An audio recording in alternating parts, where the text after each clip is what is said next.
Assalamualaikum warahmatullahi wabarakatuh. Salam sejahtera untuk kita semua. Om Swastiastu, Namo Buddhaya, dan salam kebajikan.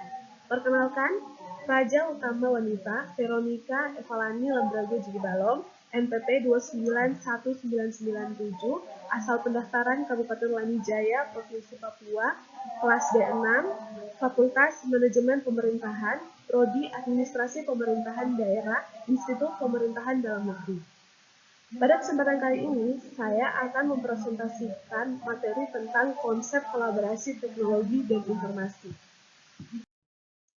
Sebelum kita masuk ke dalam konsep kolaborasi dan teknologi informasi, saya akan membahas tentang latar belakangnya. Perkembangan konsep kolaborasi dalam pelayanan ini berkaitan dengan perkembangan paradigma dalam manajemen sektor publik. Paradigma New Public Management dalam administrasi negara melahirkan konsep kolaborasi pemerintahan atau collaborative governance yang diyakini dapat menjadi langkah dalam mengoptimalisasi peran pemerintah untuk pelayanan publik. Pelayanan merupakan wujud dari fungsi pemerintah sebagai bukti pengabdian kepada masyarakat. Rendahnya kualitas pelayanan di Indonesia saat ini mendorong pemerintah untuk segera memperbaiki kualitas pelayanannya demi terwujudnya akuntabilitas penyelenggaraan pelayanan publik, serta menjunjung tinggi kedaulatan rakyat sebagai negara demokrasi. Keterbukaan informasi publik yang sangat penting. Pentingnya keterbukaan informasi ini membuat pemerintah mengeluarkan Undang-Undang Nomor 12 Tahun 2008 tentang Keterbukaan Informasi Publik atau KIP. Undang-undang KIP ini memberikan jaminan kepastian, khususnya bagi masyarakat untuk dapat mengakses informasi yang ada di badan publik. Kemudahan mengakses informasi sangat terbuka di era globalisasi ini. Dengan adanya kemajuan teknologi informasi, masyarakat dapat memperoleh informasi dengan mudah. Ketersediaan informasi publik bagi masyarakat sangat didukung oleh kemajuan teknologi. Untuk meningkatkan pelayanan publik, khususnya dalam keterbukaan informasi, diperlukan penerapan teknologi. Teknologi informasi ini mempermudah pemerintah menjalankan tugasnya dalam pelayanan publik untuk menyediakan dan mengelola informasi. Nah, selanjutnya yaitu konsep dan pengertian kolaborasi. Secara etimologi, kolaboratif berasal dari kata ko dan labor, yang mengandung makna sebagai penyatuan tenaga atau peningkatan kemampuan yang dimanfaatkan untuk mencapai tujuan yang telah ditetapkan atau yang telah disepakati bersama.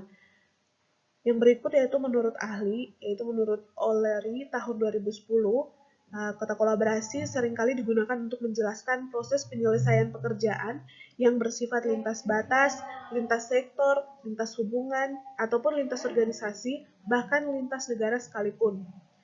Nah, jadi secara terminologi, kolaborasi mengandung makna yang sangat umum dan luas, yang mendeskripsikan adanya situasi tentang terjadinya kerjasama antara dua orang ataupun institusi atau lobby yang saling memahami permasalahan masing-masing secara bersama-sama dan berusaha untuk saling membantu memecahkan permasalahan masing-masing secara bersama-sama pula. Jadi secara umum, kolaborasi adalah adanya pola dan bentuk hubungan yang dilakukan antar individu ataupun organisasi yang berkeinginan untuk saling berbagi, saling berpartisipasi secara penuh, dan saling menyetujui atau bersepakat untuk melakukan tindakan bersama dengan cara berbagi informasi, berbagi sumber daya, berbagi manfaat, berbagi tanggung jawab dalam pengambilan keputusan bersama untuk menggapai sebuah cita-cita, untuk mencapai tujuan bersama, ataupun untuk menyelesaikan berbagai masalah yang dihadapi oleh mereka yang berkolaborasi.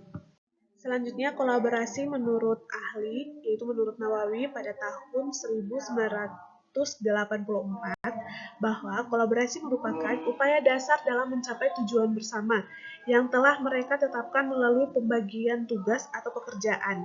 Pembagian kerja tersebut bukanlah sebagai bentuk pengotak-ngotakan kerja, tetapi masih harus dinilai sebagai satu kesatuan kerja yang semuanya terarah pada pencapaian tujuan bersama.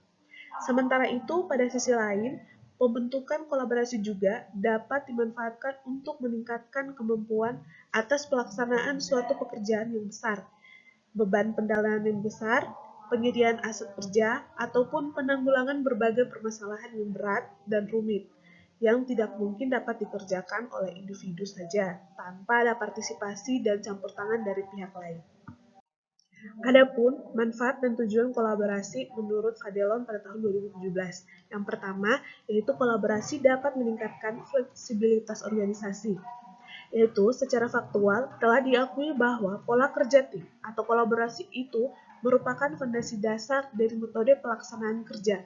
Apabila kolaborasi dapat dilaksanakan dengan baik, kemampuan seseorang atau organisasi itu akan menjadi semakin kuat dalam menangani perubahan yang terjadi secara tiba-tiba.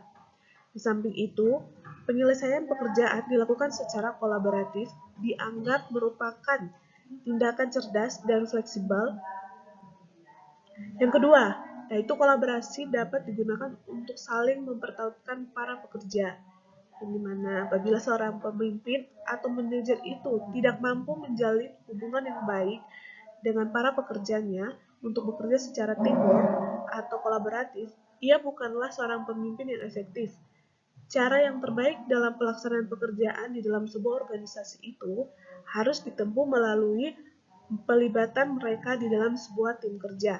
Yang ketiga adalah kolaborasi dapat dimanfaatkan untuk memperlakukan karyawan atau pegawai secara sehat, yang dimana kolaborasi merupakan strategi pembentukan tim kerja yang bertujuan untuk meningkatkan kondisi kesehatan pegawai atau karyawan.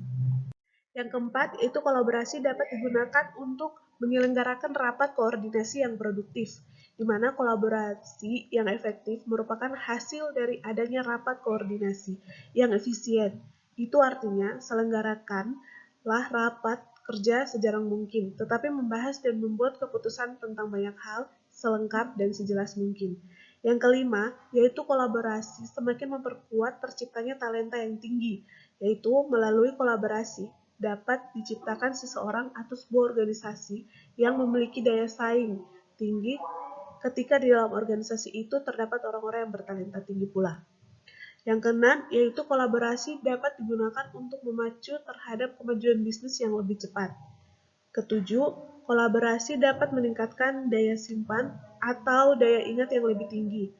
Yang kedelapan, yaitu kolaborasi dapat menciptakan ide-ide kreatif yang inovatif, yang dimana apabila terjadi konflik yang friksi dalam kehidupan kolaboratif, hal itu bisa dikelola dengan menggunakan metode manajemen konflik yang tepat yang dapat melahirkan ide-ide yang berguna bagi organisasi ataupun orang-orang yang berada di sekitarnya. Yang kesembilan, itu kolaborasi dapat digunakan untuk menempatkan posisi stakeholder secara lebih tepat. 10. Kolaborasi dapat digunakan untuk meningkatkan produktivitas kerja bagi segenap individu yang terlibat.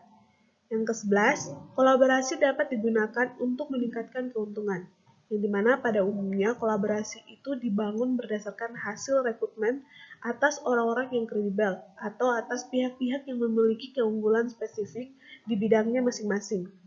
Dengan demikian, berbagai keunggulan tersebut sangat berguna bagi kehidupan berkolaborasi. Mereka yang pada umumnya memiliki ide-ide yang bagus serta inovatif yang dapat mendorong terciptanya keahlian baru, kemampuan baru, dan metode-metode kerja yang baru dan produk yang baru yang sangat bermanfaat bagi kemajuan organisasi. Kolaborasi dalam pelayanan publik menurut Ansel dan Gas pada tahun 2008, yaitu collaborative governance, didefinisikan sebagai pengaturan pemerintahan atas satu atau lebih instansi publik yang terlibat secara langsung dengan pemangku kepentingan non-pemerintah dalam proses pengambilan keputusan kolektif yang formal dan berorientasi pada konsensus untuk membuat dan menerapkan kebijakan publik atau mengelola program dan aset publik. Tujuan utama dalam collaborative governance ini diperuntukkan pada peningkatan pelayanan untuk masyarakat. Alasan lainnya yaitu pemerintah berkolaborasi karena kolaborasi dapat menjadi pendekatan transformasional untuk meningkatkan layanan publik. Menurut Tyler Brand dan Robb, pada tahun 2012, kolaborasi juga sering dikatakan meliputi segala aspek pengambilan keputusan, implementasi, sampai evaluasi. Berbeda dengan bentuk kolaborasi lainnya atau interaksi stakeholders, bahwa Organisasi lain dan individu berperan sebagai bagian strategi kebijakan. Collaborative governance menekankan semua aspek yang memiliki kepentingan dalam kebijakan membuat persetujuan bersama dengan berbagi kekuatan. Berikut ini ada 6 kriteria penting untuk kolaborasi, yaitu yang pertama, forum yang diprakarsi oleh lembaga publik atau lembaga. Yang kedua, peserta dalam forum termasuk aktor non-state. Yang ketiga, peserta terlibat langsung dalam pengambilan keputusan dan bukan hanya dikonsultasikan oleh agen publik. Yang keempat, forum secara resmi diatur dan bertemu secara kolektif. Yang kelima, forum ini bertujuan untuk membuat keputusan dengan konsensus, bahkan jika konsensus tidak tercapai dalam praktik. Dan yang keenam, fokus kolaborasi adalah kebijakan publik atau manajemen. Ini menurut Ansel dan menurut Gas pada tahun 2007. Jadi, dalam konteks kolaborasi penyediaan pelayanan publik, terdapat beberapa pengaturan pelayanan yang tercantum dalam undang-undang dan memungkinkan adanya kolaborasi antar aktor mulai dari sistem pelayanan terpadu hingga penyelenggaraan pelayanan dasar ataupun non-dasar.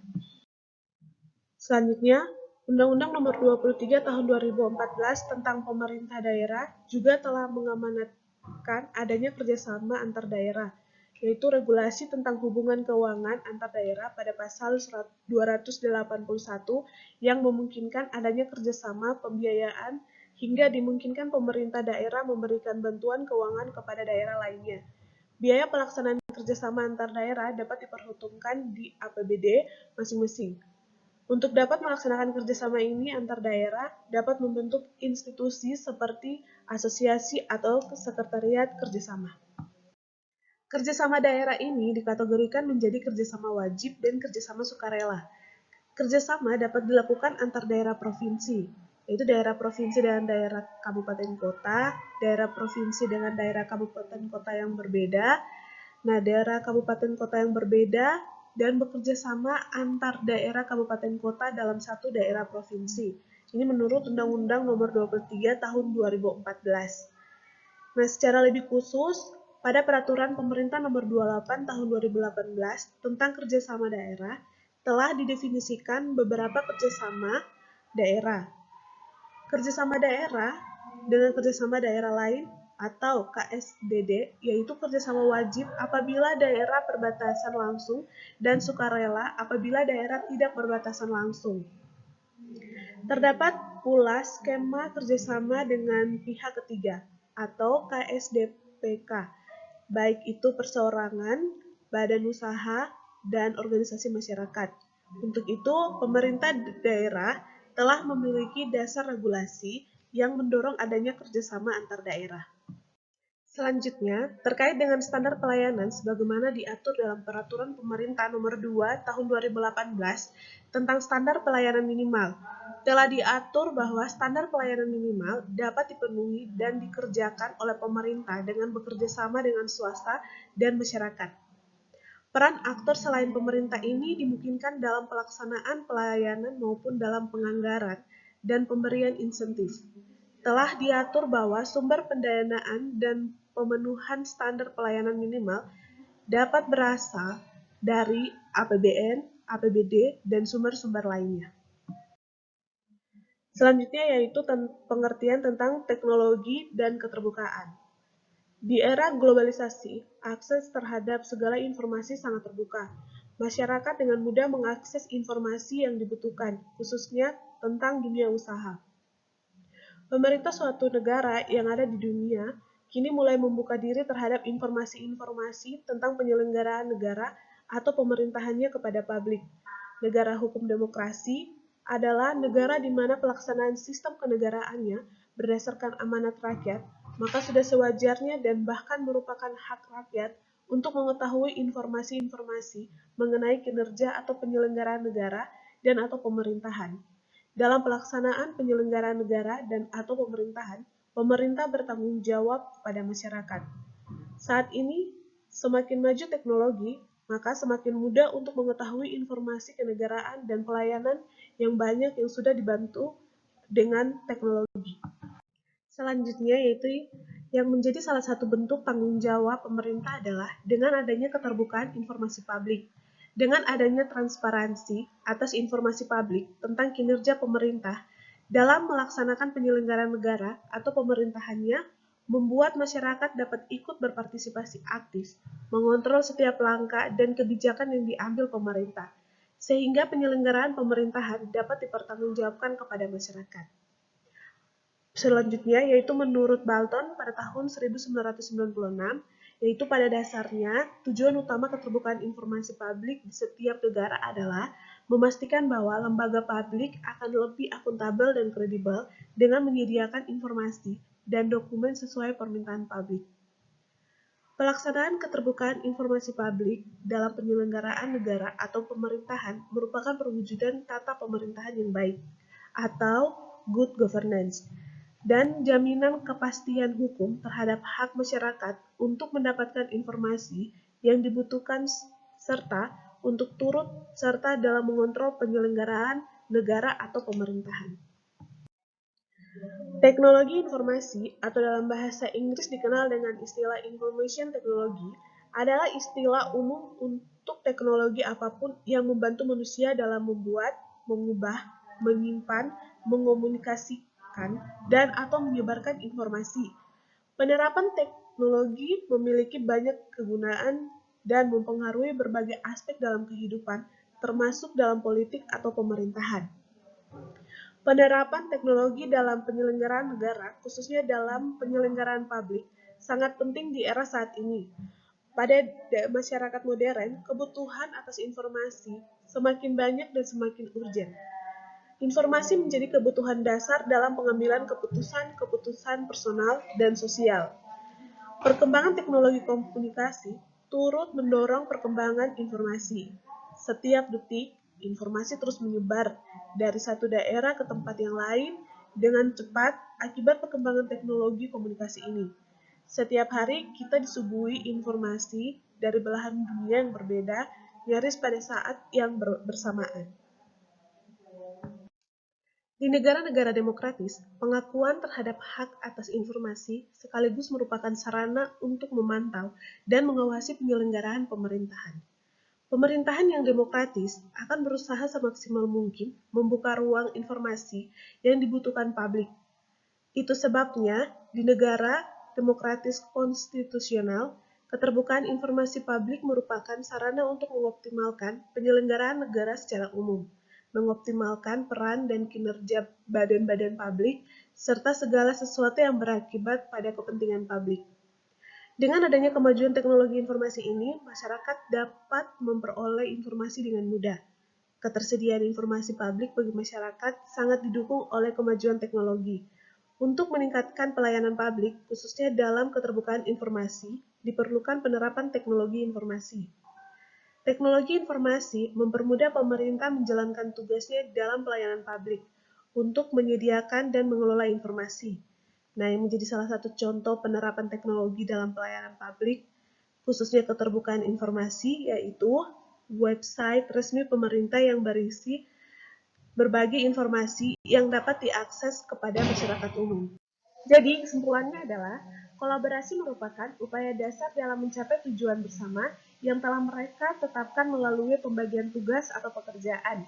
Pembentukan kolaborasi juga dapat dimanfaatkan untuk meningkatkan kemampuan atas pelaksanaan suatu pekerjaan yang besar, beban pendanaan yang besar, penyediaan aset kerja, ataupun untuk penanggulangan berbagai permasalahan yang berat dan rumit yang tidak mungkin dapat dikerjakan secara individual tanpa ada partisipasi dan campur tangan dari pihak lain.